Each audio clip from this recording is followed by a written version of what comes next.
Good evening. I'm Bruce Stedman. I'm the vice chair of the Amherst Conservation Commission, sitting in for our chair and on Andre. Um, we have a quorum, so we're going to get going. Welcome to several of our newish members. Everyone's been here at least one meeting so far, so we appreciate you. We're going to take some time for them to learn the ropes, and I'll do my best to be helpful. There's a chairperson's report at the beginning, and so the first thing to note is that a mild drought was declared on October 1st and is still in place. The November 9th topic there refers to this gigantic catastrophe that we have all known about that happened last Friday. And the water levels in the reservoirs and in the town water system went down dramatically, and has now returned to normal levels for normal use. But there was a period where everyone was asked not to to go to emergency water circumstances. I will note that Aaron went out to the site coincidentally in the afternoon and read the riot act to the contractor about the drainage culvert catch basins that were completely covered over, and they got uncovered, and then the fire happened and all the water happened, and so at least we were ahead of the game unknowingly, and so that's a good small detail for our staff. The directors, let's see, I don't have anything else except that I do want to remind everyone that we're intending to have a couple of hearings tonight, and there will be several other pieces of business. So we'd like to move along expeditiously and at the same time carefully to work through our agenda. With that, I'd like to turn it over to Dave Zomack for his report. Sure, thanks, Bruce. Can everybody hear me okay? Yes. I'll be quite brief. Just a couple of quick updates for the commission around town. It is starting to feel a little bit like winter with that little flurries in the air. So we are beginning to, try to wrap up projects around town. It is a time of year that we will try to be mowing some of our open field habitat. We have most of the terrestrial turtle areas that we know about on town conservation land mapped, and we know where those are. So those are always the areas that we leave for last for the most part. So, we will be waiting until those turtles go to where their wintering areas are, talking about wood turtles and box turtles that occur throughout town in different areas. So Brad and Anthony are getting going on mowing. So you'll see some of those fields being knocked down here in the weeks ahead, and weather permitting, they'll continue into December and January. We've done some minor repairs on the trails at Hickory Ridge. We're kind of feeling our way there, given that it's in the floodplain, and we've had some of these intense rainstorms in the last month or so, and they've done a little damage on our trails, the loop trail in particular at Hickory Ridge. So we've been working on that. Field staff have. We are also going to do some adjustment to the water level at Gull Pond. I spoke to Beaver Solutions today, and they are extremely busy right now, but they have promised me that they will get to that pond leveler in about 2 weeks. So hopefully before Thanksgiving, they will be bringing up that pond level to what we discussed out in the field a couple of weeks ago with Sarah and Aaron and a few members of the commission. Rachel, I think, was there. So that'll be happening in 2 weeks or so. And then Aaron and I had a very productive meeting with our consultants on the Puffers Pond Dam and Dike Dam and Seawall grant that we're looking at the condition of the dam and dike at Puffers Pond. And we had a diver in the water last week. This is a part of the consulting work and assessment work of the dam, and we'll be putting out some images of that, and it's really pretty cool. There'll also be some video of the dam structure from the upstream side as well as the downstream side. So our communications manager will be putting out some of that video. And that's all part of this assessing the structural integrity of the dike at Puffer's Pond and the dam. I mean, overall, I will just say for the commission and members of the public, the dam and dike are in at least at minimum satisfactory condition. There is no threat of public safety with regard to either one of those structures, but we do want to do some improvements to that dam and dike system in the years ahead. And that work will also include looking at dredging and beach improvements. So I think those are the quick, 4 or 5 updates for you, Bruce, and the commission. Let's see if And, any commissioners have a question. Mhm. Okay. All right. The next topic is land management updates. And Aaron emphasizes that especially all of us, but especially new commissioners, please review the draft land use policy regulations that are in your packets. The objective is to have a public hearing in January.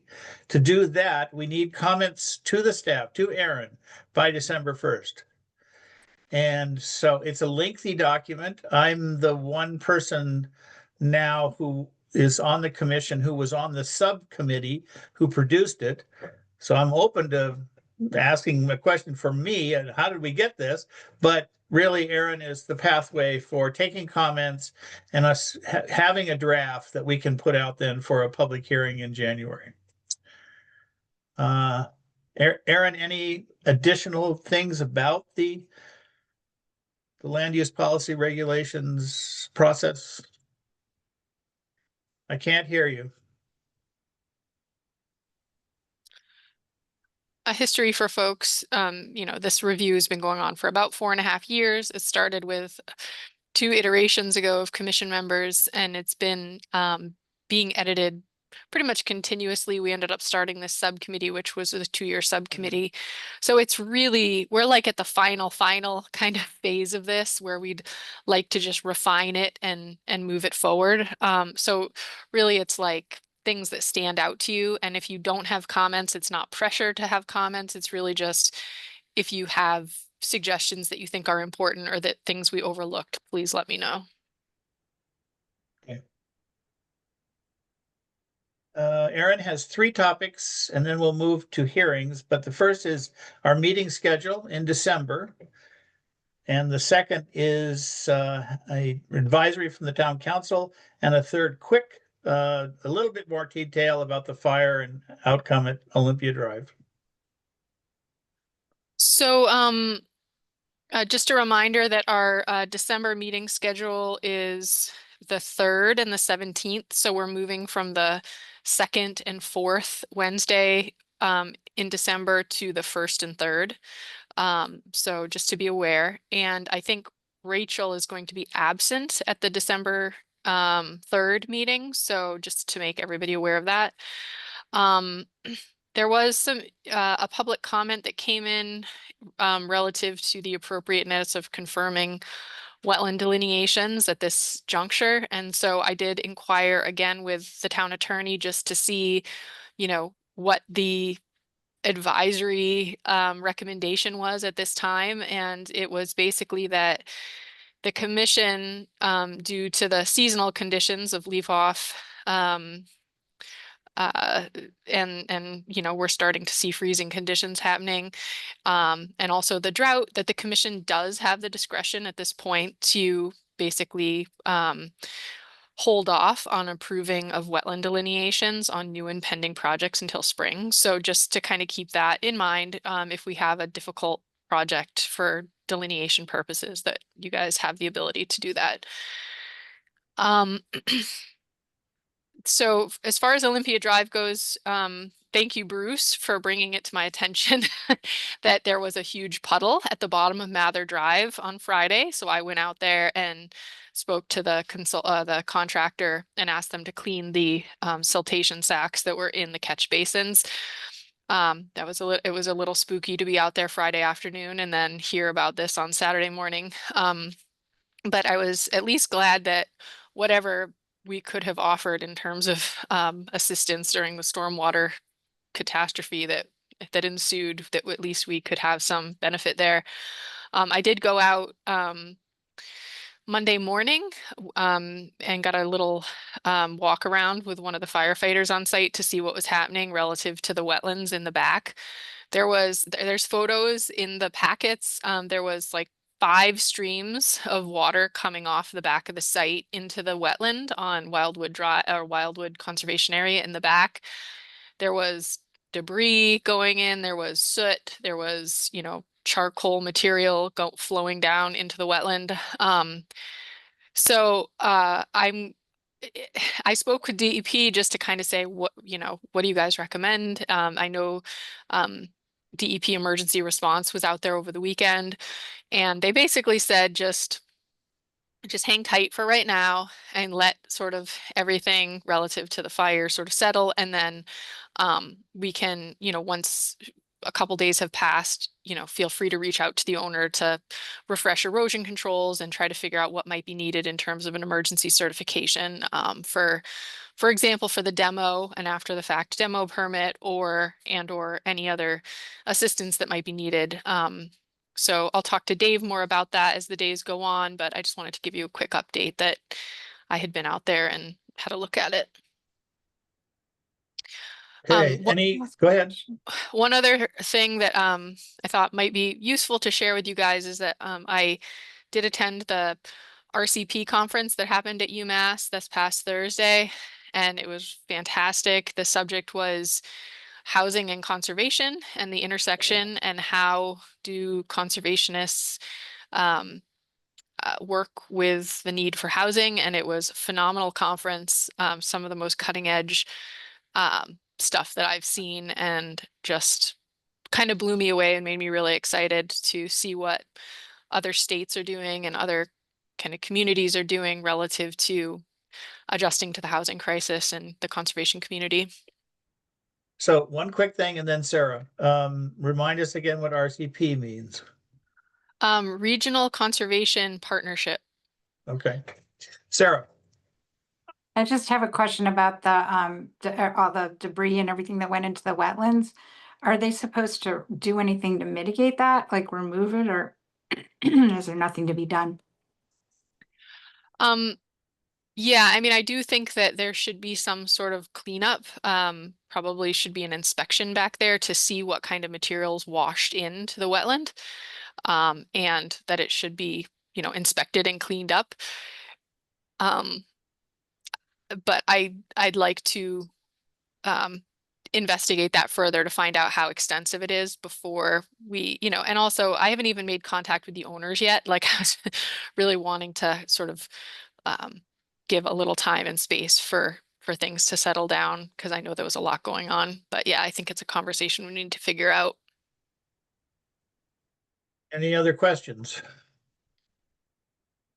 So I have one added part to my report that I just thought of. The pathway to looking at your packet is a relatively new system, maybe 3 months. So if you have difficulty accessing pieces of, and Sarah says, yes, I did. If you have access difficulties, please don't wait to ask Aaron how to get in there. And also do what I don't do very well, which is once Aaron sends the packet out, like Thursday of the week prior to the meeting, at least go in there and make sure you can get in and you can see the parts. Don't wait till this morning and then realize, oh my God, I can't figure this out, because Aaron is really busy on Wednesday of the meeting. So give it a try. We've all sort of struggled our way to learn how to use the system. So please do that. So any other questions for the staff before we move on? Okay, if Aaron, would you put up the next slide? We've seen this one before, but I just want to emphasize it again.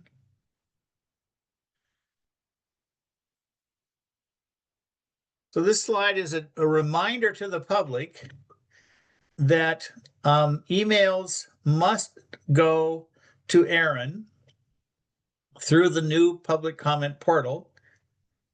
And they must specifically ask if the sender wants them sent to the whole commission.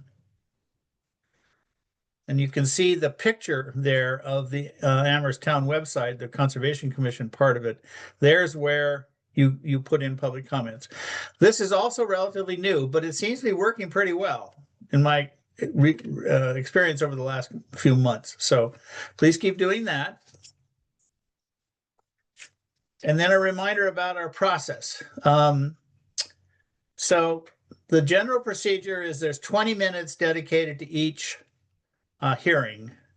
And I'd like, as the vice chair, and I think Andre would support this, we want to try harder to be concise, stick to our jurisdiction, try not to micro design projects for the applicant, those kinds of things, to keep on schedule as best we can. The process is 5 minutes for the applicant to describe what they're asking, 5 minutes for Aaron and or some other staff person, if there's a reason for that, to comment, and then 5 minutes at a minimum for the public to comment, 2 minutes per person, and then 5 minutes for each of the commissioners if that's necessary. Everything that is for the applicant must be into Aaron by the end of business, the Wednesday, the week prior to this meeting, which gives her the time she needs to dig deeply into the material, prepare the materials for us. In fairness to the applicant, to the members of the public, and us, she needs time.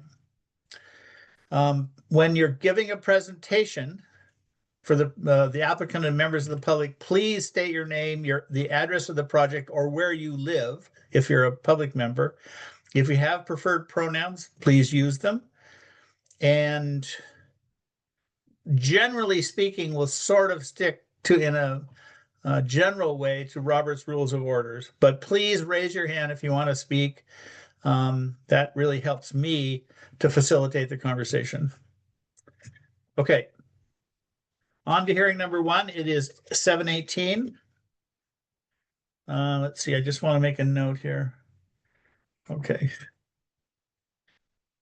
This is Stonefield Engineering and Design on behalf of Amir Machai of Fort River LLC for the proposed construction of a mixed-use structure, housing and commercial, with proposed parking, stormwater, and associated work and landscaping at 126, 140, and 148 Southeast Street and 43 Belchertown Road, map 15C, lot 7, 8, 9, and 48. Whoop, I lost I'll just read it off this one. So, is the applicant here? And if so, Aaron, can you bring them in? Yes, and Bruce, when I'm sharing my screen, I can't see the attendees, so I made you co-host just in case I'm sharing and somebody raises their hand. Sure, that would be helpful.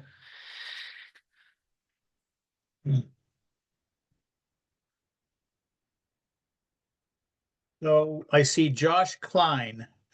So Mr. Klein, could you tell us how you come to this and give a brief presentation about what you're asking? Perfect. Good evening. Can you hear me all right? Yep. Perfect. Josh Klein. I'm a professional engineer, a team lead partner with Stonefield Engineering and Design. Our offices are 120 Washington Street in Salem, Mass. The project is located 126, 140, 148 Southeast Street, 43 Belchertown Road, and we're here representing the applicant, Fort River LLC. Before you go, Mr. Klein, before you go on, there is this amazing light right behind your head that is making it look like you're from the outer space. See if I can adjust my camera angle sideways or something. Now you're hiding it. That's helpful. Thank you. Perfect.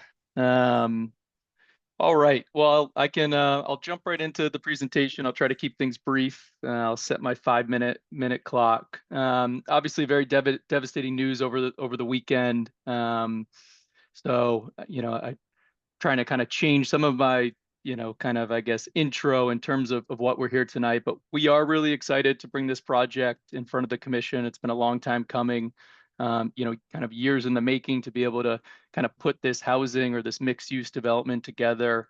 So we are excited to kind of be here and be presenting tonight. As this commission, I'm sure, is aware, as well as many boards and agencies, throughout the state, housing is challenging, and to get a project to this point takes a lot of effort. As I kind of share my screen, I'm just going to highlight kind of the keys for this evening. So tonight we're introducing our notice of intent. We have a application that consists of 2 isolated wetlands and 1 bordering vegetative wetland across Southeast Street.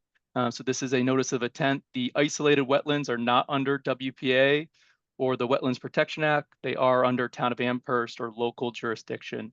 There are 2 waiver requests that are part of this application. Aaron did kind of highlight that in our comments, and I'll kind of speak to those as I go through the plan. And then I think the third item, I believe some of the commissioners, were a part of it. The adjacent neighbor to the south or to the right-hand side, Colonial Village Apartments, recently received an ORAD, or an Order of Resource Area Delineation, for 2 of the wetland areas that we'll be speaking to tonight, and I'll highlight those shortly on the plan.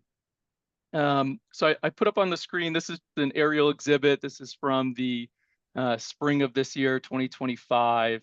Again, to kind of orient, I'll probably start talking about top and bottom of the page, just because of the rotation, but kind of to the top, you have Belchertown Road, that's to the east. To the bottom, you have Southeast Street, that's to the west. Kind of across Southeast Street, you have the Southeast Commons apartment and mixed use complex, and then kind of to the right, you have the bordering vegetative wetland across the street that I was referencing. That wasn't part of the neighbors or to the south or to the right Colonial Villages application, but that has been shown.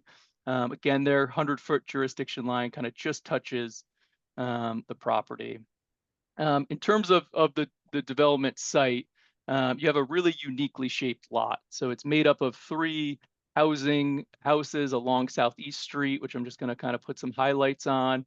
And then it also is made up of a used car dealership to the top of the page or to the west. To the north of the site or to the left, you have a car wash. Kind of above the car wash or further to the east, we have a gas station. And then again, the south or to the right, kind of this whole expansive area, you have the Colonial Village apartment complex, as well as a home to the south as well. So the reason we're here this evening are kind of the 3 areas that I'm Xing here. So you have a isolated wetland directly next to the used car dealership. We went through kind of the original ORAD and kind of the report and everything that was done with that. I mean, they used kind of different language to describe it, kind of a transient subsurface stormwater pond. There is a catch basin that's in it as well. Then you have kind of the isolated wetland just kind of below it, behind the house at 48 Southeast Street. And then the bordering vegetative wetland across the street. The other isolated wetland that's on the neighbors that does not reach our property. So it's kind of shown on this map, but it's kind of not one of the wetlands that we're speaking to this evening. As part of our initial submission, we did submit a kind of an exhibit kind of highlighting the buffer areas on site. Things become a little bit complex when you have kind of multiple isolated features and kind of some overlap.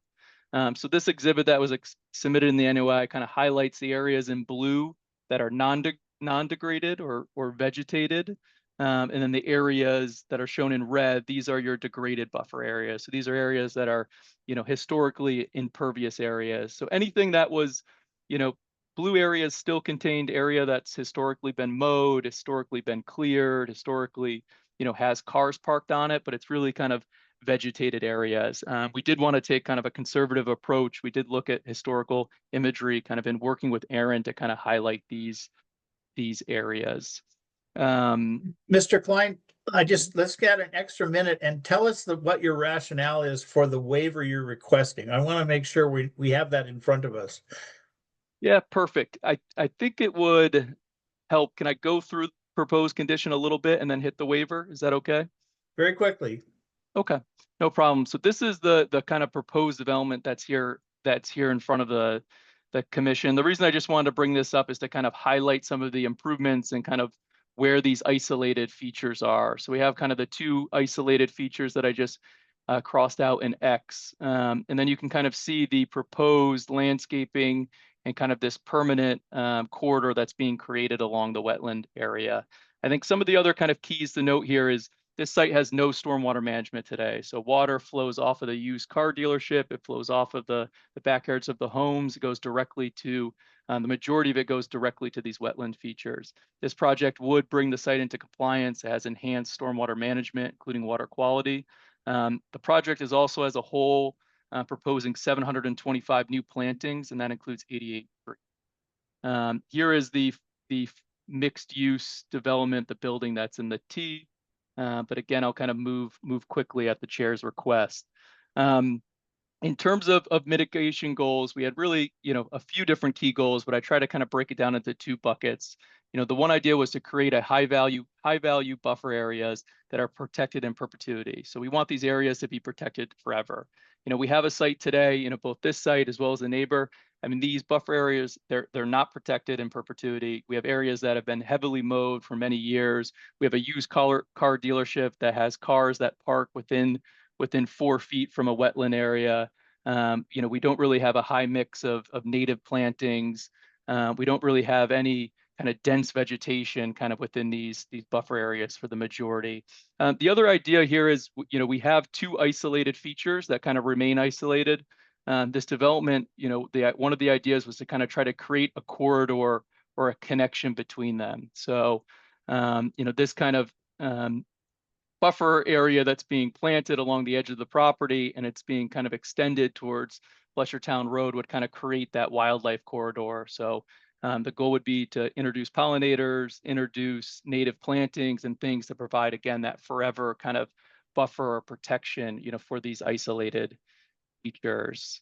Now kind of moving down to the waiver request. We are seeking a waiver for the amount of alteration of the buffer areas. And so kind of in looking at, what we have to look at is, the degraded or the impervious areas or the disturbed areas, as well as kind of anything that's vegetated, and also kind of the value of these buffer areas. So I think the first thing that we want to make sure is stated to the commission that this project will not have any significant adverse impact on these wetland areas. We just want to be very clear, this project is not proposing any disturbance, any alteration, any touching of the resource areas themselves. It is purely a buffer zone project. So it will not harm the resource areas in any ways. During construction, proper sediment erosion controls will be in place. And then permanently, there will be protections and put in place to kind of protect these buffer areas and protect these areas in the future, and to allow kind of this native vegetation to kind of continue to, foster and grow and allow this buffer to continue to be maintained. The other thing we have to look at is the type of project. So this is a infill redevelopment opportunity. This is an opportunity to bring in housing into the town of Amherst. Housing they're very challenging projects, so we have to kind of balance here, looking at these isolated features, looking at the conditions of the buffer areas and finding, a creative way to, promote housing and bring housing, to the area. We're about 3/4 of a mile. We're in the 3/4 mile radius of the center core. This is a location that the town master plan has kind of looked Fair to enough. encourage Now development. we're starting to wander out of our jurisdiction. Let's hear from Erin. I know you and she have talked a lot. She wrote a very detailed memo that all of us have read. But let's just get a quick overview from Erin of her sense of the situation with the variance request. Thanks, Bruce. Yeah, so I mean, I think I haven't delved into stormwater yet. I haven't really delved into the design at all. My first goal here was to look at the wetland boundary, which we did at the previous site visit. And I don't have any dispute with the wetland boundary. I've looked at it pretty extensively with Colonial Village, and it wasn't super complicated on the west side of the site where it connects. But I do think that before going into a comprehensive stormwater management review, that it's important for the commission to look at the waivers and make a determination, number one, if they're willing to grant the waivers and, you know, provide a rationale essentially with the permit that would be like essentially a finding of fact that outlines their rationale for granting the waiver. So those are two pieces that I think are critically important. And then, you know, conversely, if they're not willing to grant the waiver, explain why. So there's also an area on the site where there's, I've personally observed a significant amount of standing water. And the area is large enough that it could be potentially a 1/4 acre foot and qualify as isolated land subject to flooding. And so I did request back in early October to have that looked at to make a calculation for either through direct observation or through engineering calculation to determine whether that 1/4 acre foot threshold is met. And then I would just, I was looking at historic aerial imagery. Just in the last few years, there's been significant alterations to these isolated wetlands. Not so much on the properties subject to the application as the Colonial Village property. So just to kind of keep that in mind. And I think that's generally my comments, but they're a little more in-depth in the report. Okay. Let's see then if any members of the public have a comment, and then we'll go to the commissioners. Let's see, I'm looking. So so far I don't see anyone's hand raised from the members of the public for this. Okay. So let's take commissioner comments. And if there's a succinct question that we want to ask that to clarify something, and then I want to see where we're likely to want to go with this.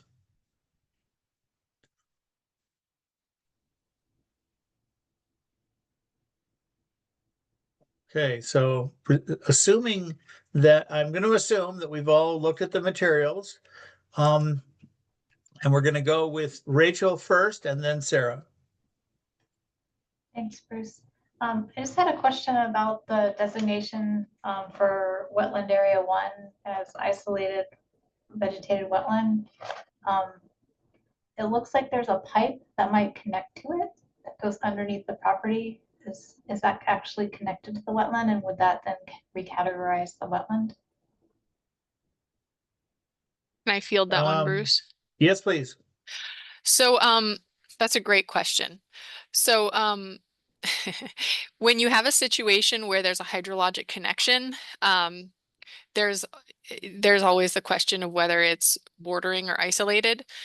In this case, just talking with the town attorney and, you know, from my personal view, it's definitely isolated in that the hydrologic connection, which would have been between this wetland and the Faring Brook, is consisting of a pipe. It's basically just a drain that goes to a catch basin. So it's more or less like an emergency overflow at this point. So I think the condition there of it being an isolated pocket was created by having development all around, and probably it had been, I think at some point in time, there was probably more significant wetlands or wet meadows in those areas that had been filled for the development. So probably what you're seeing with high groundwater is that some of those are rebounding a little bit. Plus, a lot of trees were cut in that field in the last couple years, which I think there's less evapotranspiration there, and so a lot more standing water. Okay. Sarah, are you still up? Yeah.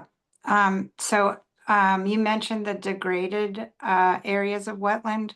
Were those degraded with a permit? So all the areas that are degraded have been historically, I think in looking at historical imagery, in some cases going back to,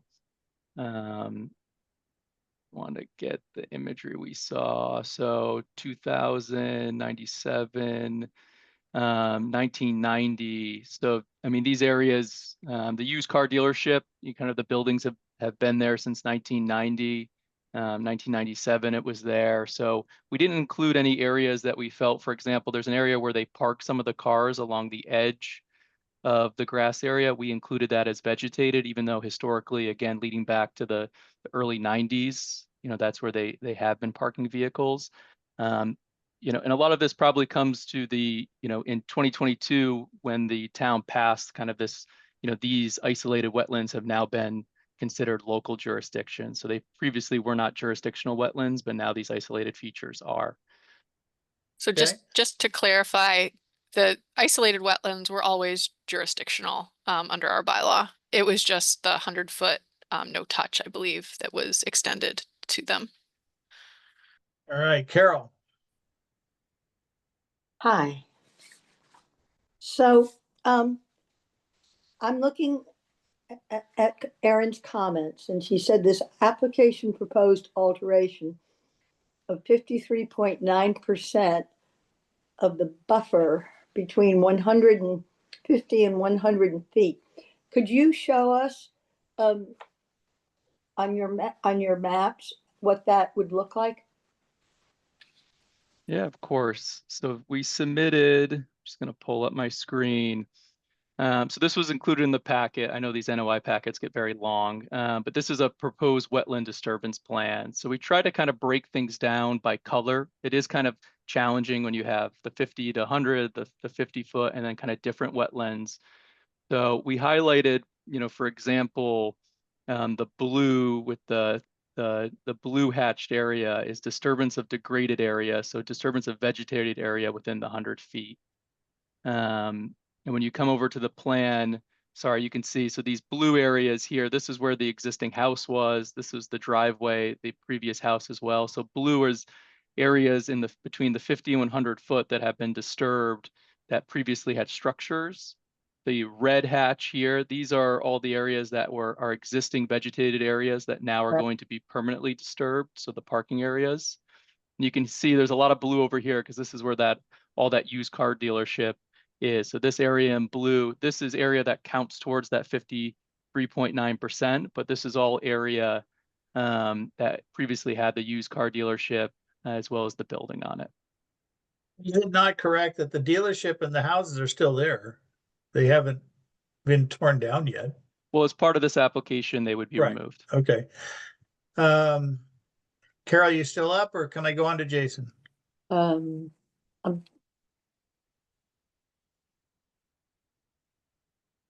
Jason? Yeah, thank you. I know Erin mentioned she hasn't gotten into stormwater yet.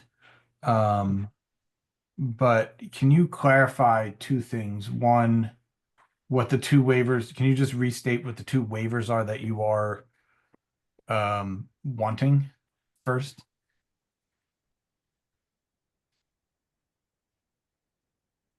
I was just didn't know if you wanted to take it. So there's two different waivers. So section G under the buffer zones, you're permitted to disturb 20% or alter 20%. So alter is disturbance. So it's not permanent disturbance, it's just general disturbance. So this application is proposing to disturb 54% of the 50 to 100 foot buffer area.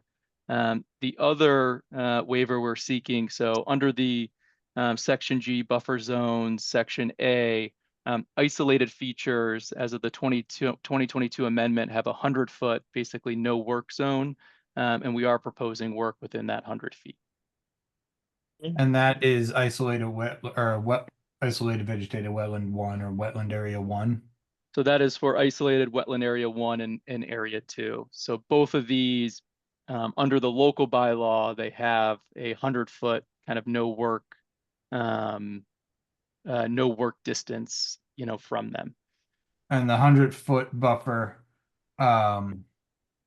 is shown on these exhibits labeled 100-foot buffer zone. Correct. So you can see here, I'm just highlighting, this is the 100-foot that comes from wetland 1. So it pretty much covers the, entire used car dealership. And then wetland area number 2, I'm just highlighting it. You can see covers maybe 40% of kind of this front area along Southeast Street. Yeah. Let's go back to Sarah. Oh, sorry. I had one other Go ahead. Very, very quickly. clarification, Bruce. The existing pipe that's coming in that is discharging into wetland area 1, where is that coming from? And go ahead, Aaron. It's draining to the Faring Brook. So it's an emergency overflow for if the wetland gets too full, it allows the water to drain into the Faring Brook, which is across the street. Okay, so it's flowing. Route Okay, 9. it's flowing off. Yes. Let's take one more from Sarah, and then I want to get a sense of the group. I just wanted to, thanks for that last little red so that it shows. So I just wanted to be clear, because this is the same owner, isn't it, that owns the car dealership who's proposing this project? So isn't that correct?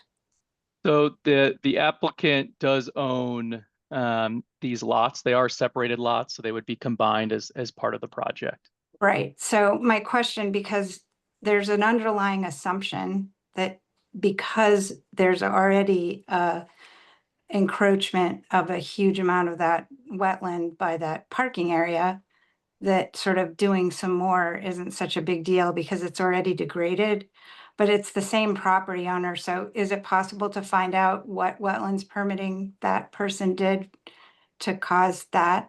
Because I think those were already protected resource areas when the car dealership went in. So there's just a sort of, assumption that because it already is degraded, it's okay to do it more, but just questioning whether that was permitted.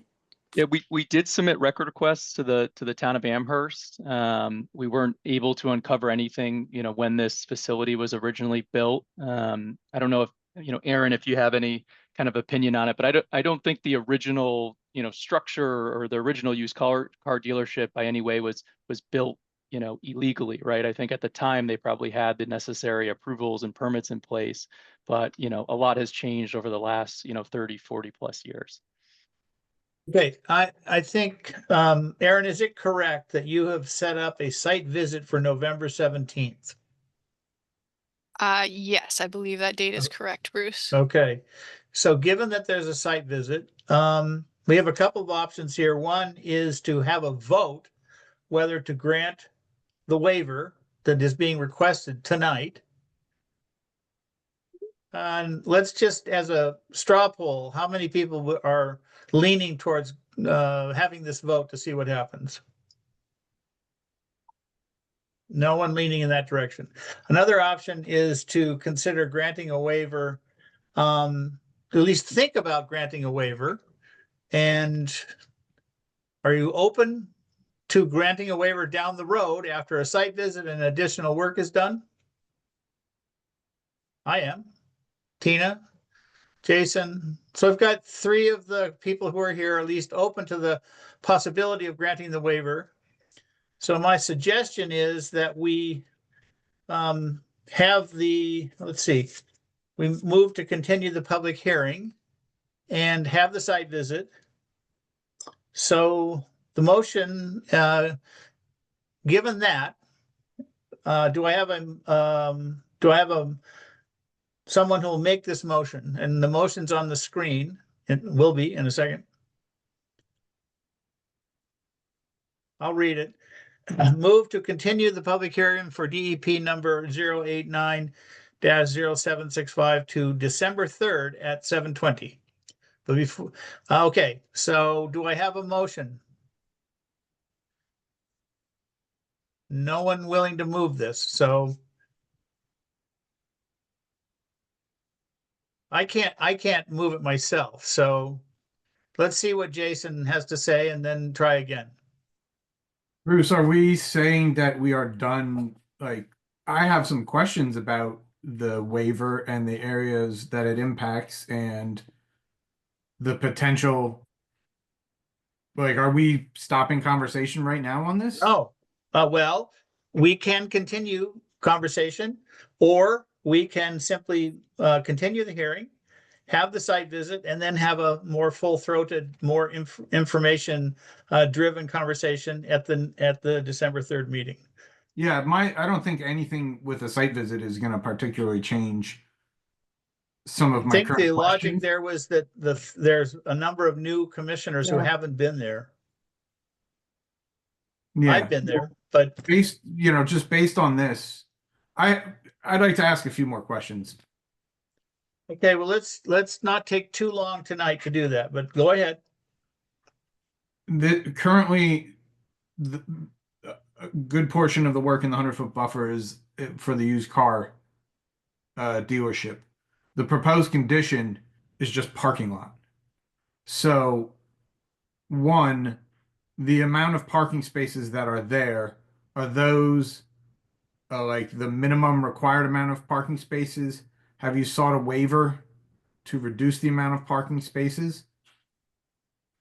Yeah, we are seeking relief from the planning board for the number of parking spaces. We do feel that we don't need as many parking spaces required by the ordinance just because of the location and proximity to public transit. So we have reduced the number of parking spaces. So is that in the proposed condition that you've sent us in the NOI package?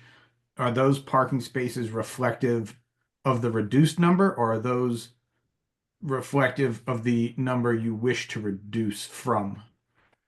Yeah, I'll just share this. And So we as a did, follow-up question, if you are able to reduce the number of parking spaces in that parking lot, is the applicant willing to build additional housing or an additional building in that parking lot? right now the application is really focused on, getting the housing in one location. One of the challenges of splitting up the buildings is you really amplify the cost. 2 utility rooms, 2 elevator corridors, et cetera. So, I mean, the goal really is one structure supported by kind of the parking around the site. By the town bylaw, 174 spaces are required. We're proposing 97. Again, that we don't feel that requirement is really reflective of what's needed. In the kind of the parking is similar to what you see, for example, in the Southeast Commons across the street. They also receive parking relief.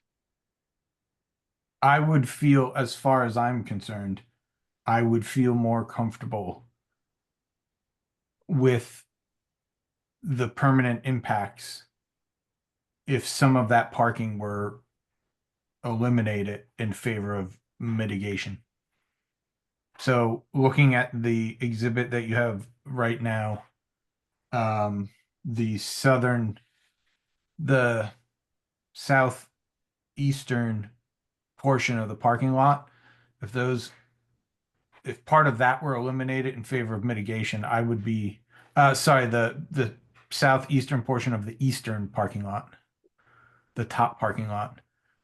If portions of that were eliminated in favor of mitigation, I would be more in favor of granting a waiver so that we can improve upon the existing condition and then reduce environmental impact of additional cars driving around and parked, and then have a little bit better results from stormwater runoff, more pervious area as opposed to impervious area.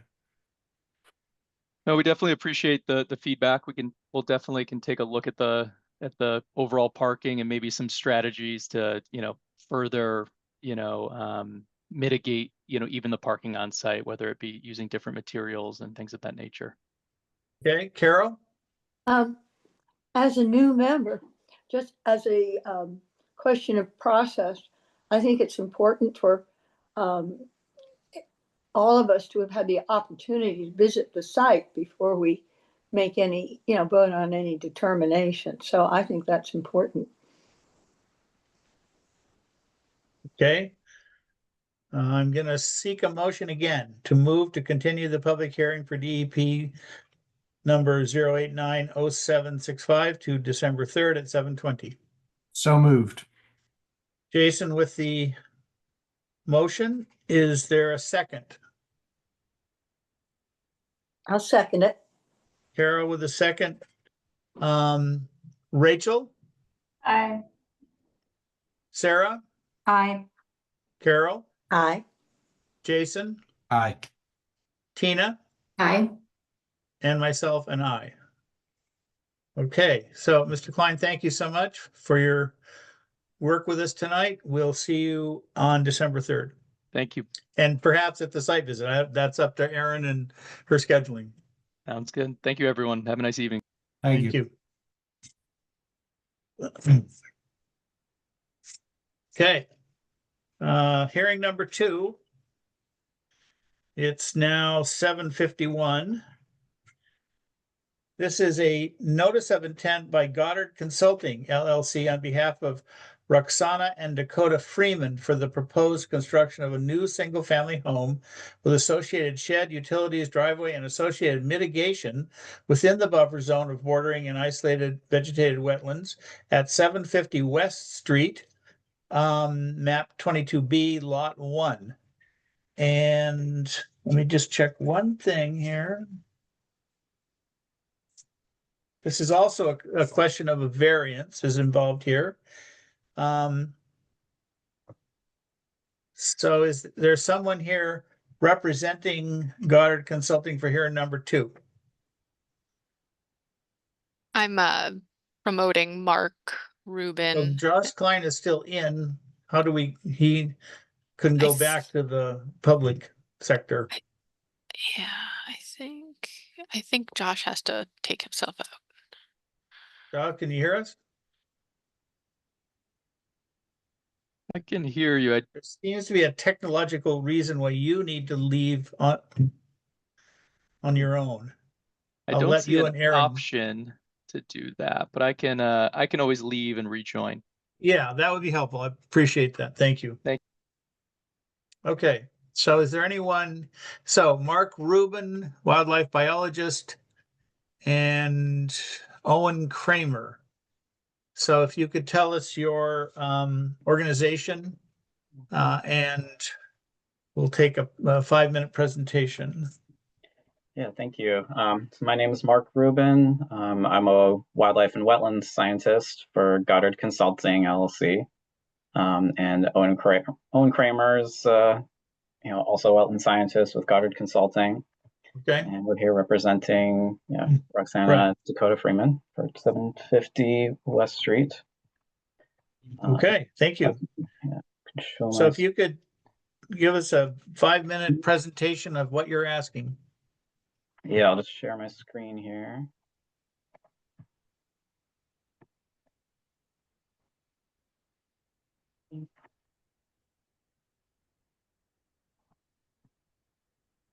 All right, you see that okay? Yes. All right, so here's the site, 750 West Street. So it's this parcel, it's kind of long L-shaped parcel here in the center. West Street's right here, and the project is focused in this western end of the site. So the current conditions, it's mostly forested here. There's an existing road that starts at West Street or a driveway, gravel driveway that extends into the site here and then terminates in this clearing. There's also a clearing at the along the side of the road here, and another large clearing down here. My understanding is that this driveway and clearings were constructed a number of years ago after approval for another project, which just didn't end up getting constructed. So now it's just left with the gravel driveway and a few clearings. And this is our delineation. So as you can see, there's 2 main bordering vegetated wetlands. One, the B series down in the south here, another to the north, the A series here, just on either side of the roadway. We've also got several isolated wetlands, D series, G series, as well as E series here. And then The C series wetlands also contains a potential vernal pool, which we did delineate, shown in the as the F series here. And so right here, these are the plans that we submitted, and we have since, over the last couple of days since the site visit, we have made some revisions to this, which I recognize that have not been shared with you. So totally understand that you guys will want some chance to review those, but I'll kind of go over the basic idea of the project, and then I will show you the revisions we've made over the last couple of days. So basically, for the most part, we plan to leave the gravel driveway as it is. They'll be refreshed with new gravel, but otherwise we want to leave the footprint the same. We do have to, for zoning purposes, have to add a small turnaround at the end of the driveway. So this will be placed, outside the 50-foot no disturb zone from the wetlands. The rest of the driveway, the existing part, is already within the 50-foot buffer. And then there will be a house, a single-family home, 2-story with a basement, installed farther down here. You'll note there is some distance between the house and the driveway. This was a conscious choice by the applicant. Their goal is, my understanding is that they really want to create a very natural, secluded kind of setting. So they did want to, leave the space here and have a narrow walking path extending between the house and the driveway. We were also planning on installing a shed next to the house. And, utilities would go from the house along the edge of the driveway. So we would need to dig a trench to install those. We would be planning on keeping the trench as close to the edge of the driveway as we possibly can. And there is an existing sewer line that extends through the middle of the site here. Utilities would attach to that, as well as extend to the water line along the edge of the road. And in addition to that, the client wants to replant the clearing. So they want to try to restore the more forested setting of the original site. So these shaded areas here and here, that would all be, planting of trees and shrubs, all native plants, of course. So they really want to restore that forested setting and, bring the site back to its, as close to its natural state as they can. And over the last couple of days after we did the site visit, it became apparent we did need to make a few changes to the plans. So I'll go over those here. One is that we realized the potential connection to the sewer line is up in this area here, not just right by the driveway. So we would need to have the sewer line come out this way, which would unfortunately require some clearing of additional vegetation. It's not what we wanted with this, but it's necessary in order to attach the utilities to the existing sewer line. So this would have to be cleared, but then would be replanted afterwards. The other changes we've made is the shed here. We've moved it slightly farther north. There was an existing mature tree that was right in the middle of where we were going to place that shed. So the client really wanted to keep that tree. So we moved the shed a little bit farther north to get out of its way. And beyond that, we did expand the limit of work just slightly. It's it's a rather tight space, so we might need a little bit more than we'd originally provided. So maybe taking a minute or minute and a half to tell us what is the waiver you're seeking? So we're seeking a waiver to build within a 100-foot buffer zone of the isolated wetlands. So these wetlands here and here, this one here, and the one here, like this whole area that we're going to build in is within the 100-foot buffer zone. We're trying to do our best to stay out of the 50, but we would also need a waiver to build the utilities within the 50-foot. So that would require some disturbance. Okay. All right. Well, thank you. Erin, in her memo, to us, raised a number of points, and in her presentation, she may not want to cover them all. But Aaron, can you just give us the highlight of the issues you see here for going forward and thinking about a waiver?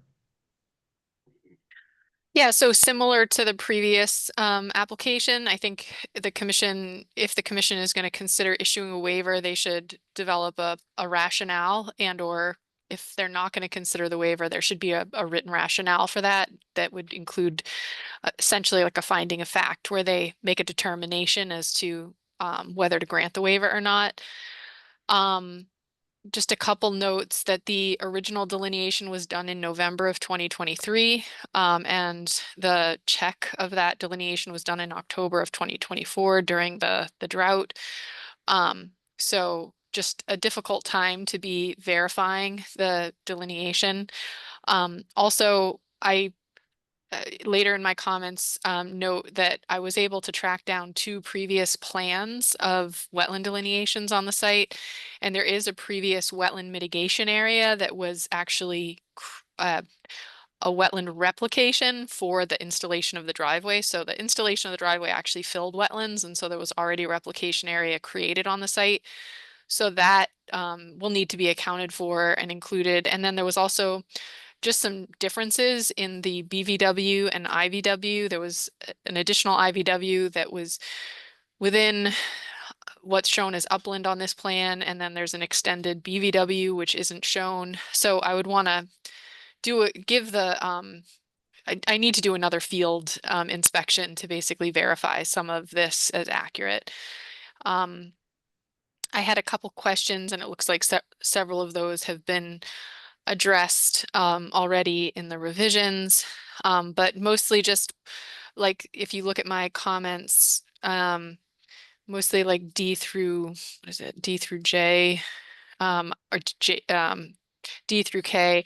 A lot of this is like prospective conditions to start thinking about, like for mitigation area, if the commission is going to be bounding the site, where the limits of that bounding would be, to say no additional work beyond these areas. And also if the property ever changes hands, this is obviously an extremely sensitive site surrounded by wetlands, to make sure that future owners know that they cannot encroach into these wetland areas.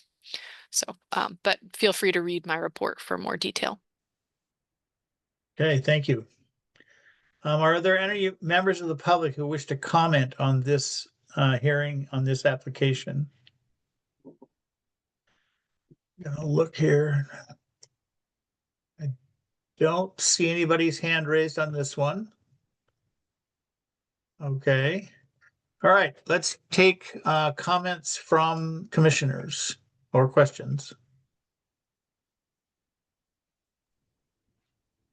All right. Let's see what else we got here. Rachel. I had actually, it's for the question for both our applications today. Has the fire department weighed in on the plans? Because there are changes that could affect our what we're looking in terms of content on the plans.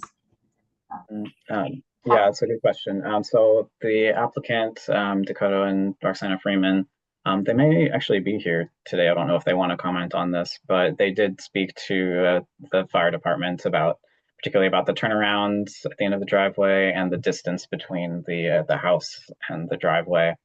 And the fire department said that was allowable as long as they install sprinklers inside the sprinkler system inside the home, which they intend to do. Okay, I don't see them in the waiting room. Jason. I just want to confirm that we are not considering this redevelopment, right? Just because this driveway was there, we're considering this to be new construction. Is that correct? That is correct. Okay, thank you. Okay. Sarah? Sorry. I just had a question about the initial comment about why does the house have to be so far away from the end of the driveway? So it's a combination of two things. One is just that the applicant really wanted to create kind of a secluded setting. And the other is just that it, because of the position of the wetlands, and I can kind of show here what I'm talking about, it would just require, the downsizing of the house.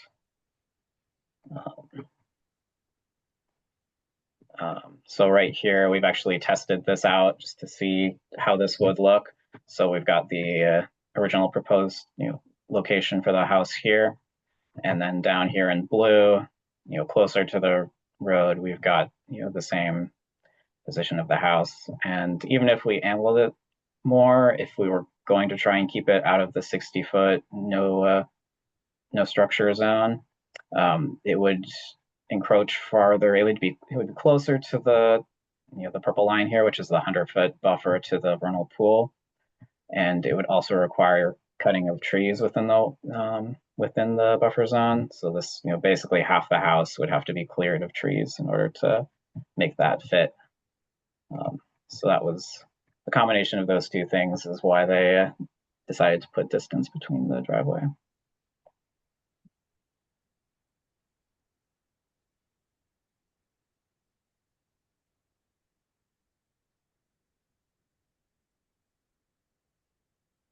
Are you there? Nope. Did I lose the connection? No, I'm asking Carol if Oh, she's, sorry. I didn't hear you. No. So I'll speak up. so sorry. I got to speak up. I was at the site visit and we discussed this long walkway. And I just wondered if you did talk with the owners about the idea that if they were, well, number one, that there would be some disturbance of that area, just getting the equipment to the house, to construction equipment to the house, right? And secondly, that they couldn't change their mind about, well, maybe we really want to have a driveway after all, without going through an additional permitting process. Was that clear? Yeah, I did speak to them, after the site visit and just confirmed with them that that's truly what they want. I made sure that they understand if they did decide to extend the driveway later on, that would be an entirely additional notice of intent, additional permitting. So they understand that, and they were still, quite confident that that's what they want. And our intention, there would be, of course, vehicle traffic over that area during construction process, excuse me. But after that was finished, when the house is complete, we would restore that area, with replanting and, any other requirements that the commission sees fit to Okay. as far as restoration goes there. But yeah, they do. They're confident. Good. Thank you. Jason, you're next. Yeah, thank you. Aaron, you mentioned that there was a previous permit that the current gravel driveway filled in wetlands and there was a wetland replication. I'm assuming that it looks like this driveway. I don't know if wetlands A and B, the A and B sets of flags, were they connected at one point in time and then this driveway came in and bisected and then effectively created two wetlands where they had been connected? And then I see you shaking your head. So where do we have any visualization that we can show now where that wetland replication area is on site? Yes. If you'll bear with me. And sorry, and then can you, I don't know if you have this background, but what was the justification in filling in this wetland for a gravel driveway? I don't know when this lot was created, Jason. And so if the lot was created after the inception of the Wetland Protection Act, it should never have been permitted, the driveway. That's a case law issue that if you have existing upland access to a site that you can't subdivide and create a new driveway access to it. So there's case law that basically makes that determination. But again, if the lot was created prior to the Wetlands Protection Act, then it's more difficult to deny an access for somebody to a lot. And obviously, prior to our 2022 wetland bylaw update, our bylaw was much more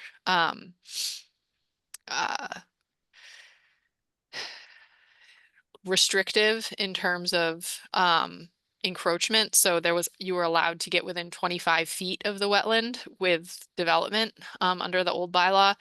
So this is one of the concepts where the access road is shown coming in, and this is the area that you're referencing, where the wetlands were previously hydrologically connected, but it was filled in to put the driveway in.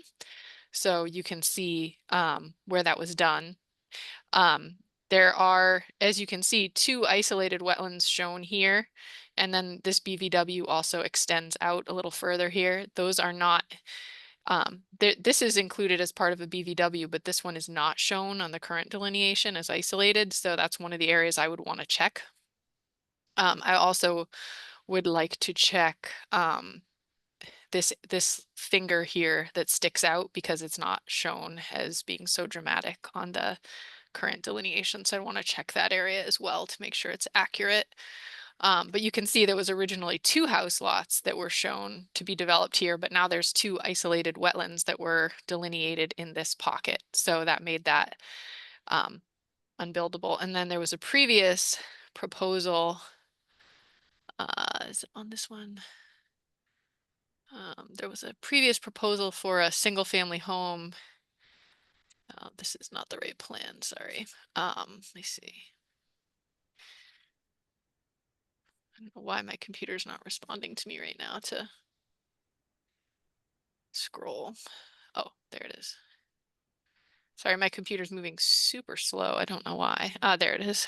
You can see there was previously a house proposed down in this area, and you can see the replication area more clearly on this. This is where the wetland replication area was. This is not shown as wetland on the current delineation. This replication area is also not shown on the current plan. So that's something that we would want to get included. But this house footprint is completely in the middle of a wetland right here. So that's no longer feasible. The wetlands have changed pretty dramatically over the course of the last 5 years on this site. So I was there, I think, in 2019, and it had changed pretty dramatically then. And it's quite a bit different now too. The wetland is more expansive now than it was previously. Yeah, when you say change, you mean it's grown in size? Yes, yeah, the wetlands are, I don't know if it was because the site was previously maintained as field and it had been mowed, or exactly what was going on there hydrologically. Maybe it's because we have higher groundwater now. I know the shallow aquifers are shown to be increasing in Massachusetts, so that could be part of the reason we're seeing more wetlands forming. Let's see what Rachel wants to either comment or ask a question. Yeah, I'm just wanting to see a little bit more detail on the plans with when we get further along, like proposed grading. It's a fairly flat site, it looks like, from the information provided. So even more important to show, you know, how you're managing stormwater runoff from the drive and the house. You mentioned a basement, and there's high groundwater. So if you have foundation drains, you know, where you would be sending that water to keep the basement dry.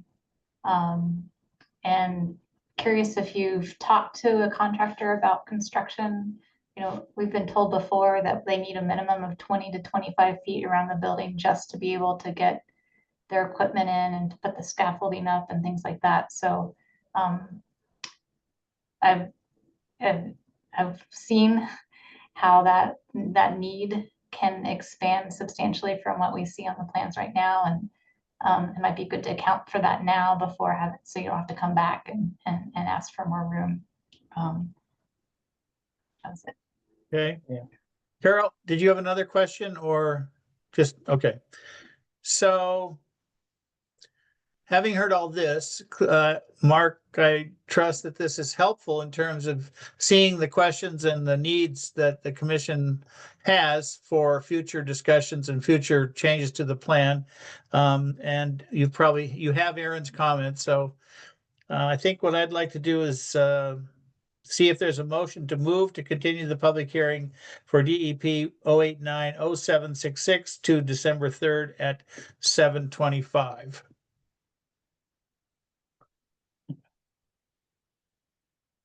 Yeah, that So sounds moved. good to me. I believe that was Jason with the motion. Do I have a second?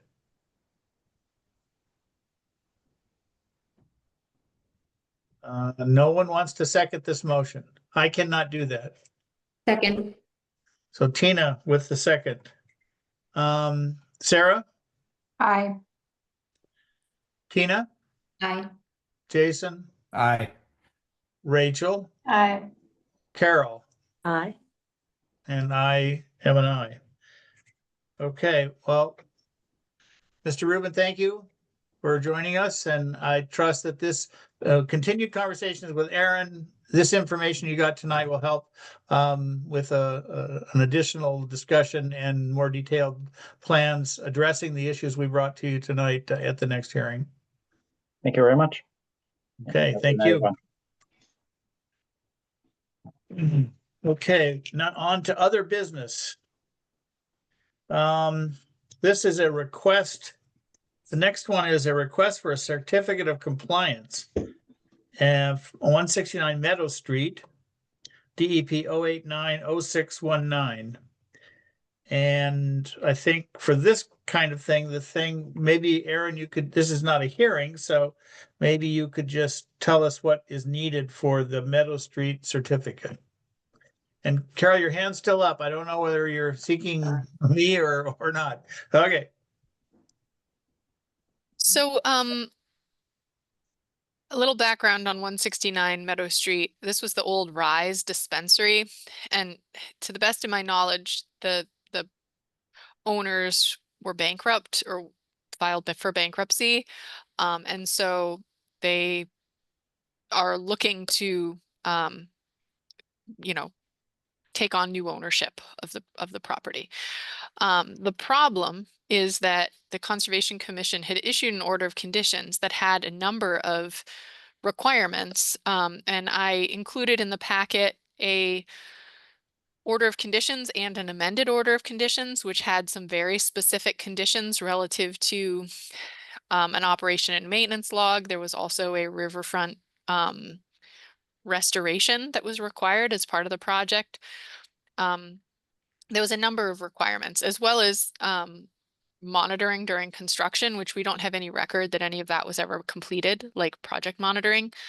And so when I was approached by the new owner's legal counsel about what to do, I basically said, are any of these documents available? And they informed me that none of the documents are available. And so my suggestion was to have an engineer go out and basically inspect the site and assess the condition of the stormwater structures, whether the project was built in compliance with the original plan, and that sort of thing. So that's what you see attached to the request for certificate of compliance.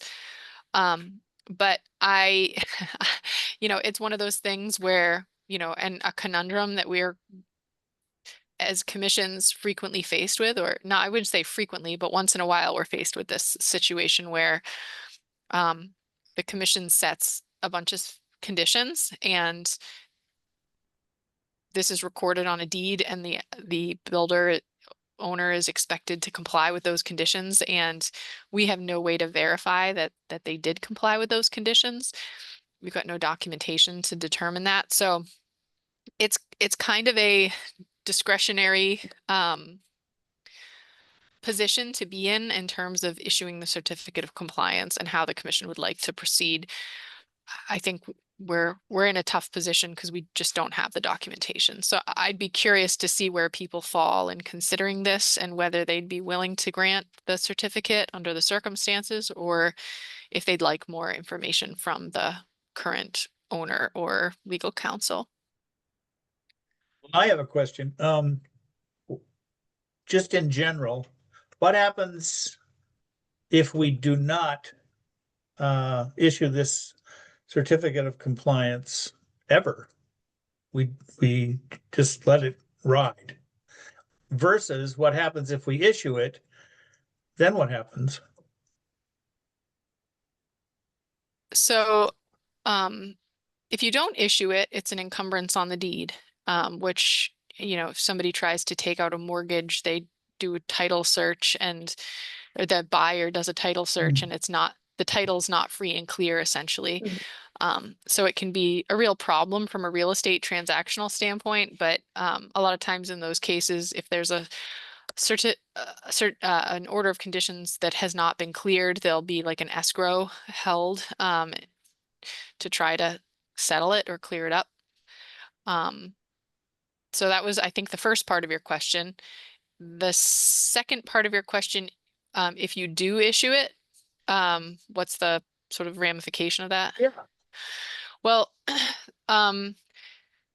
you know, under Mass Stormwater Standards, when the commission approves a project with a stormwater management plan, there's requirement for maintenance of that system. So in order for the system to function properly, for example, there has to be periodic inspections and cleanings of the catch basins, periodic cleaning and maintenance of infiltration trenches or detention basins, or various infrastructure on the property. And we have no guarantee that any of that maintenance was ever completed, and or that it will be completed in the future if the certificate is granted. So could we take the approach of saying to the owner, provide us with everything that is possible to provide in terms of what was required previously, and over the next year, rigorously do all the things that you're required to do. And if we feel satisfied that you're able and willing to do that, then we could reconsider this a year from now.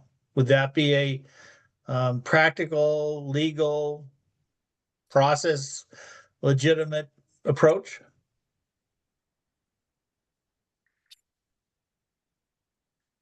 Well, the commission is under no obligation to grant the certificate of compliance. There's no regulatory requirement that we act within a period of time.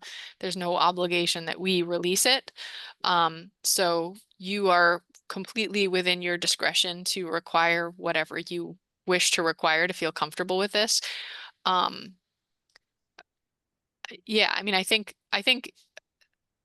to your point, Bruce, I mean, at a minimum, an operation and maintenance log would be helpful to have, which indicates when the maintenance is required to be done, you know, what the inspection schedule is and what the cleaning requirements are. You know, Okay. that might be something. That was my hypothetical. Let's go to Jason, who's more likely to have something concrete and practical. Not count our chickens before they hatch. Aaron, you mentioned that this was formerly a dispensary. Is this building now shut down and effectively abandoned? And then who currently owns it? I'm not certain of who owns it.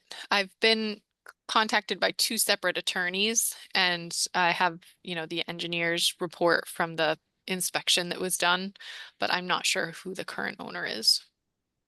So what we're being asked is, let me take a step back.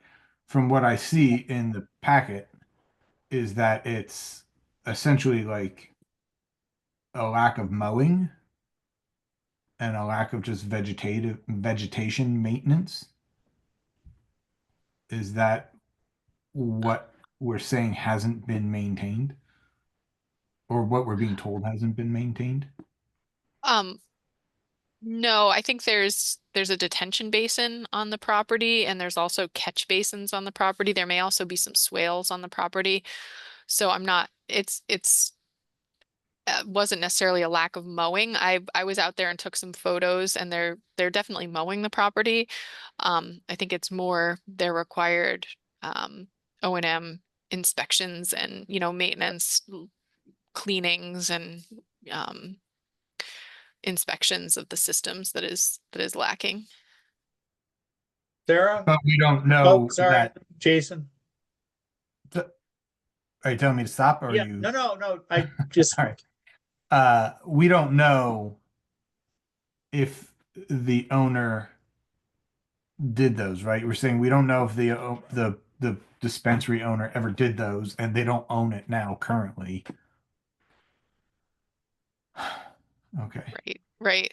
There was no logs or maintenance records or anything.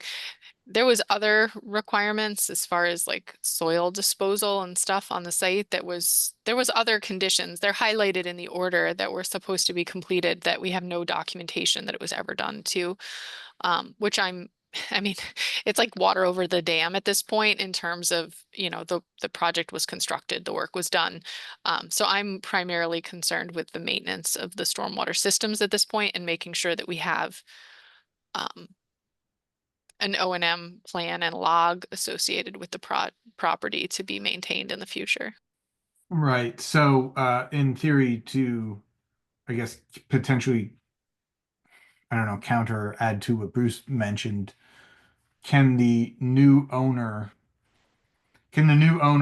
just show that at least there are signs of maintenance or that there is no detrimental effects of a lack of maintenance? And then we can issue this, and we're issuing, to whom are we issuing this certificate of compliance to? Yeah, so there is exactly what you just described, Jason, is what I requested from the attorney who was working for the current owner, and that's included in the packet. So it's a statement from an engineer as well as an inspection by an engineer of the systems on the site to say that they're functional and designed or installed and constructed as designed. So that is in the packet already for you. So I did request that as a minimum, but wanted to see what else the commission might like to see, all if right, anything. all right. Ready to go on to Sarah? Okay, Sarah. I just, sorry, I had difficulty with the packets. No, So I understood. haven't seen the request, but I'm very familiar with certificates of compliance and it's probably so there is an option of it does cloud the title and so it's often the case that people want a certificate recorded, as Aaron said, in order to clear title. But you can actually issue one for the portions of the compliance order that have been complied with and leave the ones that haven't open. You know, you don't have to, it doesn't have to be an all or nothing thing. And it's also possible, usually, I mean, I'm sorry, I haven't reviewed this one, but usually they don't go on forever. They're usually issued in connection with a permit. So they're usually, you know, for development of a project. All I'm trying to say is there should be a practical, as Aaron is suggesting, practical remedy so that anything that really sort of remains that should have been done or that should be ongoing, there should be a way to get that done so that the certificate can be issued, certificate of compliance should be issued. I'm not sure that was helpful, but it is. I'm not in favor of doing anything tonight other than having this conversation so we know where we are. yeah. Tina? Oh, sorry, go ahead. I was just gonna say, it's not that we can get to a solution. That's all I'm trying to say. Okay. We'll go to Tina now. Yeah, I'm looking at aerial imagery of the site and I'm curious if Aaron or anyone knows why a very large parking lot was built and then removed. in the 2019 imagery, there's a very, very large parking lot, and then in 2021 it was removed. I'm wondering if you know about that. So I'm not positive about this, Tina, but and I'd have to look into this a little bit more, but I suspect that that was and I feel a little like I'm speaking out of turn, but this is what I know. There's a utility corridor that goes directly through this site, a transmission corridor. I believe it's an Eversource corridor. And I think that there may have been some maintenance that was done on that corridor, and that a portion of that area may have been temporarily used for like staging, possibly. But again, I don't want to speak out of turn, but I just know that there was an Eversource project in that location. There's parking lines, which makes me think it probably wasn't for Eversource staging. It's just like kind of a curious thing to see such a large parking lot built and then taken away in short order. But directly behind that is APR land, and I was out there a couple weeks ago, so I sort of saw this site. But I wasn't looking too closely at the drainage. Yeah, I'll have to look into that more. So you're saying it was there in 2019, but it was removed after 2019? Yeah, so it's in the 2019 aerial, the 2021 aerial, it's gone. And then in 2023, it looks like hard packed grass, like the grass can't quite thrive there. I will definitely try to find out more if it was related to the other permit or not. Okay, given this conversation, I would be inclined to say we need more information, and we need to allow Aaron to have more time to bring something more definitive, give those of us who maybe go by the site and look at it. There's no motion to consider here. This was a starting point for a conversation to try to figure out what to do. Fair enough? Anything before we move on to the next one? And I apologize that I'm moving quickly sometimes. I need to step back and let you remind me just to slow down. So, okay, the Hawkins Meadow Apartments. On the slide, it says site looks great. Project remained in compliance throughout, etc. Yes, I would say it was a great project. They did a really excellent job out there. It's fully vegetated and the work has been completed. I went out and did a site visit and put the pictures in the packet. We have a statement from an engineer as was required by the order of conditions.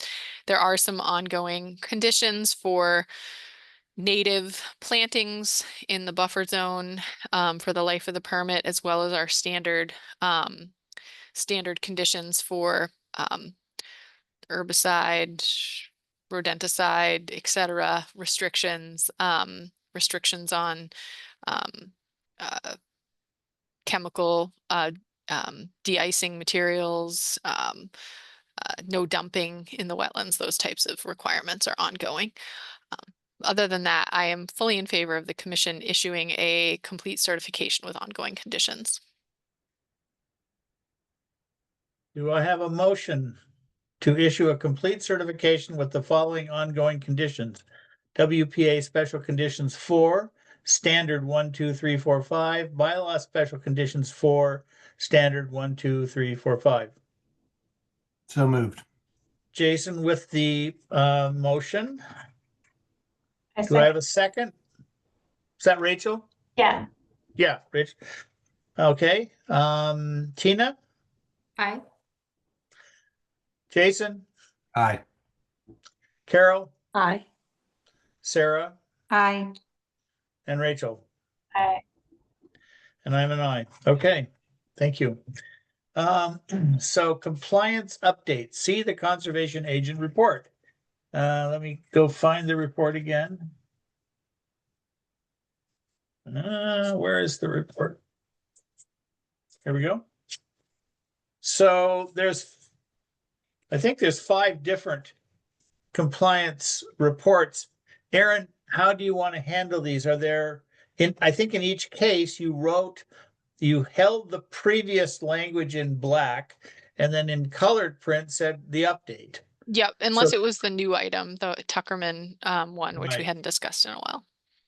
So do you want us to go through every one or just ask if anyone has any question about any of them except the new one, and we'll take the new one?